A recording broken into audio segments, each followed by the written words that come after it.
Hello dear students, welcome to my channel. बच्चों, आज हम फिर से कक्षा 9 गोधूली भाग 1 का 12वां पाठ का क्वेश्चन आंसर लेकर के आए हैं। मेरे वीडियो पर 11 तक का क्वेश्चन आंसर हो गया है, जाकर के आप चेकआउट कर सकते हैं और वीडियो को फुल वॉच कर सकते हैं। तो आज हम पढ़ाने वाले हैं 12वां पाठ का क्वेश्चन आंसर, और वीडियो लंबा हो जाएगा, वीडियो को पूरा देखिएगा। और मेरे चैनल पर पहली बार आए हैं बच्चों, तो चैनल को लाइक सब्सक्राइब करना ना भूलिएगा। अपनों दोस्तों में शेयर जरूर कीजिएगा। तो चलिए बिना किसी देरी को हम शुरू करते हैं। शिक्षा में हेरफेर, पाठ का नाम है शिक्षा में हेरफेर, और इसे लिखे हैं रविंद्रनाथ ठाकुर। रविंद्रनाथ ठाकुर का जो जन्म है बंगाल के प्रसिद्ध ठाकुर वंश में हुआ था। इनका जन्म 1861 ईस्वी में कोलकाता में हुआ था। तो आप इनका पूरा सारांश इसमें पढ़ लीजिएगा, ताकि आपको इसमें पता चल सके कि उनका जन्म कहाँ हुआ है, उनका रहन सहन कैसा था, उनका पढ़ाई लिखाई कहाँ हुई थी, उन्होंने उच्च शिक्षा कहाँ प्राप्त किए, कब वो स्वदेश से लौटे थे, इसके विषय में आपको इसमें पूरा जानकारी है। अगर हम किताब पढ़ाएंगे तो बच्चों वीडियो बहुत लंबा होगा, ऐसे भी इसका क्वेश्चन आंसर बहुत लंबा है, तो पूरा से आप देखिएगा। तो चलिए हम बताते हैं कि बच्चों के मन में बुद्धि के लिए क्या आवश्यक है। तो बच्चों के मन में बुद्धि के लिए क्या आवश्यक है?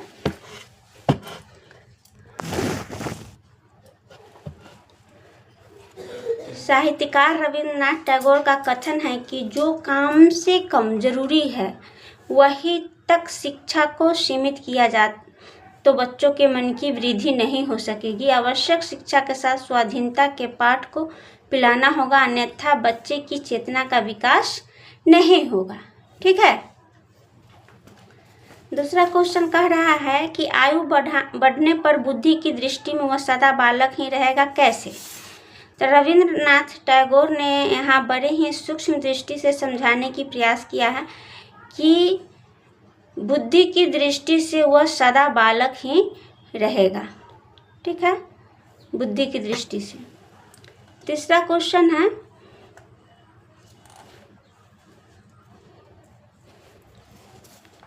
बच्चे के हाथ में यदि कोई मनोरंजन की पुस्तक दिखाई पड़ी तो वह फौरन क्यों छीन ली जाती है, इसका क्या परिणाम है?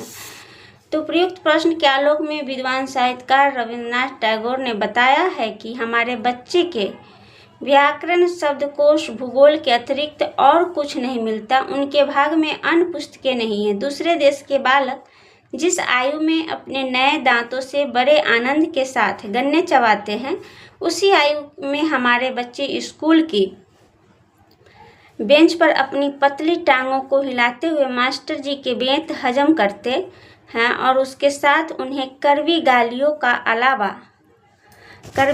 के अलावा कोई मसाला नहीं मिलता। साहित्य ने मनोवैज्ञानिक के कारण बताते हुए कहा है कि इससे उसकी मानसिक पाचन शक्ति को ह्रास होता है, जिस तरह उनके मन में का पाकशय भी अपहृत रहा जाता है। ठीक है। चौथा है, हमारी शिक्षा में बाल्यकाल से ही आनंद का स्थान नहीं होता। आपकी समझ से इसकी क्या वजह हो सकती है? मेरी समझ से साहित्यकार ने बड़ा ही विलक्षण उदाहरण देते हुए बताया है कि हवा से पेट नहीं भरता तो भोजन से ही भरता है, लेकिन भोजन का ठीक से हजम करने के लिए हवा आवश्यक है। वैसे ही एक शिक्षा पुस्तक को अच्छी तरह पचाने के लिए बहुत सी पाठ सामग्री की सहायता जरूरी है।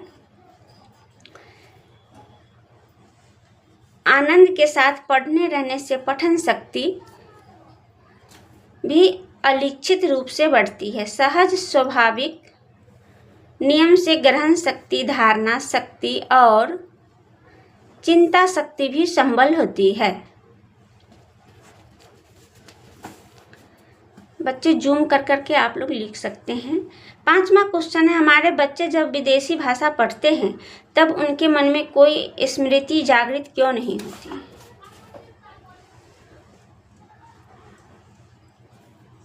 कवि मनीषी रविंद्रनाथ टैगोर ने उपयुक्त प्रश्न को आलोक में कहा है कि अंग्रेजी विदेशी भाषा है शब्द विन्यास और पद विन्यास की दृष्टि से हमारी भाषा के साथ उसका कोई सामंजस्य नहीं है। भाव पक्ष और विषय प्रसंग भी विदेशी होती है। शुरू से आखिर तक सभी चीज़ें अपरिचित होती है, इसलिए धारणा उत्पन्न होने से पहले ही हम रटना आरंभ कर देते हैं। फल वही होता है जो बिना चबाया हुआ अन्न निगलने से होता है। शायद बच्चों को किसी रीडर में हाई मेकिंग का वर्णन है। अंग्रेज बालकों के लिए यह एक सुपरिचित चीज़ है और उन्हें इस वर्णन से आनंद मिलता है। स्नोबॉल से खेलते हुए चार्ली का काइट से कैसे झगड़ा हुआ, यह भी अंग्रेज बच्चों के लिए कौतूहलजनक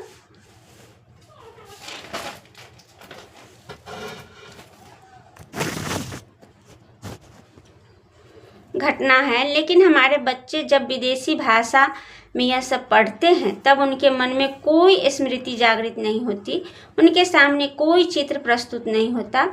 अंधभाव से उनका मन अर्थ को टटोलता रह जाता है। ठीक है बच्चों, क्वेश्चन बहुत लंबा लंबा है। छठा क्वेश्चन कर रहा है, अंग्रेजी भाषा और हमारी हिंदी में सामंजस्य नहीं होने के कारण उल्लेख करें।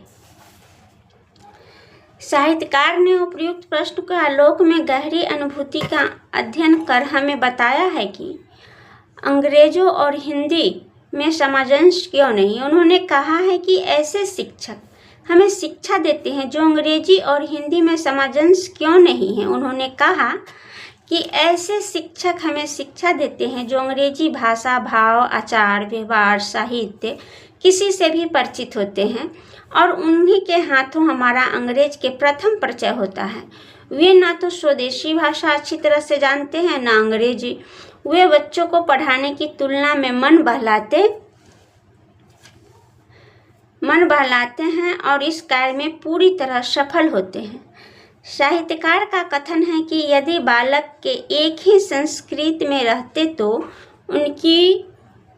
उनकी बाल्य प्रकृति को तृप्ति मिलती, लेकिन वे अंग्रेजी पढ़ने के प्रयास में न सीखते हैं,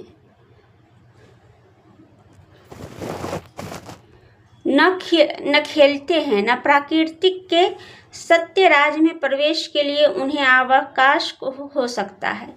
साहित्य के कल्पना राज का द्वार उनके लिए अवरुद्ध रह जाता है।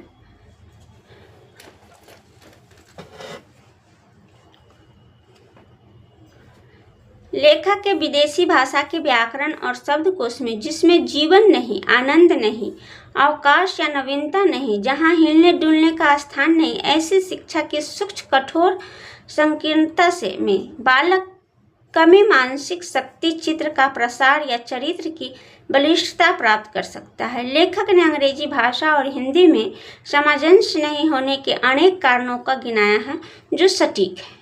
देखो बच्चों, आप पूरे मन और लगन से इसको अच्छे से नोट कीजिएगा, क्योंकि वीडियो लंबा इसलिए है कि क्वेश्चन ही कुछ ऐसा है। ठीक है, तो आप पूरे मेहनत और लगन के साथ इसको नोट करते चलिएगा।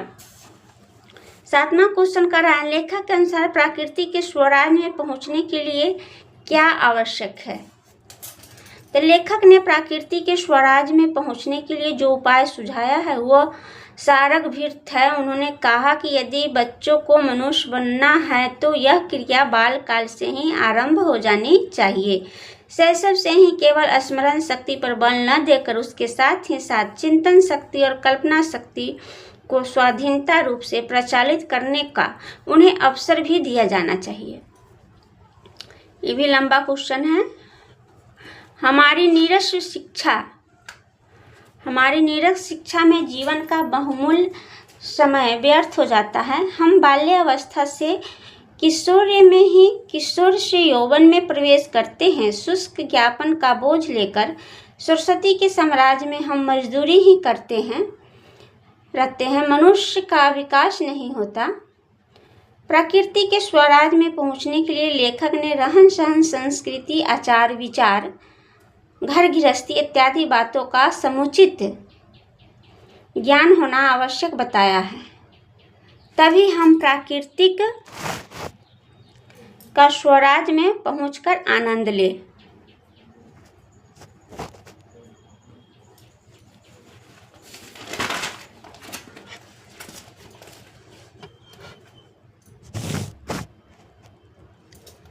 सकते हैं, अन्यथा ऐसे ही भटकते रहेंगे और सरस्वती के साम्राज्य में भी मजदूरी करते रहेंगे। 8वां क्वेश्चन क्या कह रहा है, चलिए देखते हैं। जीवन यात्रा संपन्न करने के लिए क्या आवश्यक है? साहित्यकार ने बताया, बड़ा ही सुंदर और सटीक उदाहरण देते हुए बताया है कि बाल्यकाल से ही यदि भाषा शिक्षा के साथ भाव शिक्षा की भी व्यवस्था हो और भाव की व्यवस्था हो और भाव के साथ समस्त जीवन यात्रा नियमित हो तो भी हमारे जीवन में अर्थात समाजंश से स्थापित हो सकता है। हमारा व्यवहार तभी सहज मानवीय व्यवहार हो सकता है और प्रत्येक विषय में उचित परिणाम की रक्षा हो सकती है, जिस भाव से हम शिक्षा ग्रहण कर सकते हैं।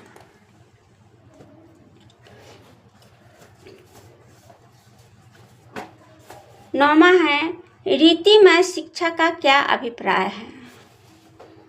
साहित्यकार ने बड़े ही रोचक ढंग से रीतिमय शिक्षा के संबंध में बताया है कि संग्रहणीय वस्तु हाथ आते ही उसका उपयोग जानना, उसका प्राकृत परिचय प्राप्त करना और जीवन के साथ ही साथ आश्रय स्थल बनाते जाना, यही रीतिमय शिक्षा है। इसलिए यदि बच्चों को मनुष्य बनना है तो केवल स्मरण शक्ति पर बल न देकर उसके साथ ही साथ चिंतन शक्ति और कल्पना की शक्ति को स्वाधीनता रूप से प्रचालित करने का भी अवसर उन्हें दिया जाना चाहिए।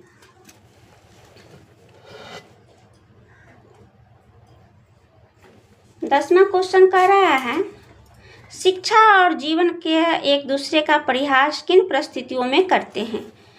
तो लेखक ने उपयुक्त प्रश्न को संदर्भ में हमें बहुत ही बहुमूल्य तथ्यों की ओर हमारा ध्यान की आयु तक हमें जो शिक्षा मिलती है उसका हमारे जीवन में रासायनिक मिश्रण नहीं होता, इससे हमारे मन को एक अजीब आकार मिलता है। शिक्षा हमें जो विचार और भाव मिलते हैं उनमें हमारे मन को जोड़कर सुरक्षित रखते हैं और बचे हुए कालक्रम से झड़ जाते हैं। वर्णों और जातियों के लोग शरीर पर रंग लगाकर या शरीर के विभिन्न अंगों को गोंद कर गर्व का अनुभव करते हैं, जिसमें जिसके अनेक स्वाभाविक स्वास्थ्य की उज्ज्वलता और लावण्य छिप जाते हैं। उसी तरह हम भी अपनी विलायती विद्या का लेप लगाकर दम्भ रह जाते हैं। लेकिन लेखक ने यहाँ शिक्षा और जीवन के बीच परिहास का विलक्षण उदाहरण प्रस्तुत किया है, जो विचारणीय तथ्य है। और लेखक ने निचोड़ के रूप में जो विचार व्यक्त किया है वह है, अब हम शिक्षा के प्रति असिद्धता व्यक्त करना। शिक्षा और जीवन का आपसी संघर्ष बढ़ता जाता है और शिक्षा और जीवन का आपसी संघर्ष बढ़ता जाता है, वे एक दूसरे का परिहास करते हैं। 11वां क्वेश्चन है, मातृभाषा के प्रति अवज्ञा की भावना किस तरह के लोगों के मन में उत्पन्न होती है? तो बच्चों, लेखक ने मनोवैज्ञानिक तथ्य के अनुसार उजागर करते हुए उपयुक्त प्रश्न को समझाने का प्रयास किया है। लेखक का कथन है कि हमारे बाल्यकाल की शिक्षा में भाषा के साथ भाव नहीं होता और हम बड़े होते हैं तो परिस्थिति इसके ठीक विपरीत हो जाती है, अब भाव होते हैं।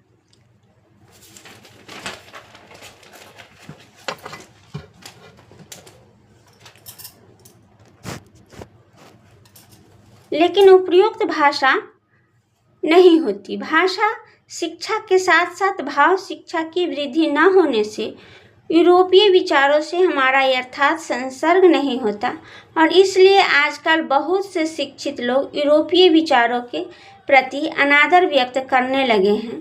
दूसरी ओर जिन लोगों के विचारों से मातृभाषा का दृढ़ संबंध नहीं होता, वे अपनी भाषा से दूर हो जाते हैं और उसके प्रति उनके मन में अवज्ञा की भावना होती है। बच्चों, वीडियो पसंद आए तो वीडियो को लाइक करना ना भूलिएगा और चैनल पर पहली बार आया है तो चैनल को सब्सक्राइब करके बेल आइकन को प्रेस कर लीजिएगा। ऐसे ही आपके लिए हम वीडियो लेकर आते रहेंगे और हमारे चैनल पर रेगुलर आप जुड़े रहिएगा। आपको आगे किस सब्जेक्ट की ज़रूरी है प्लीज़ आप लोग कमेंट में ज़रूर बताइएगा।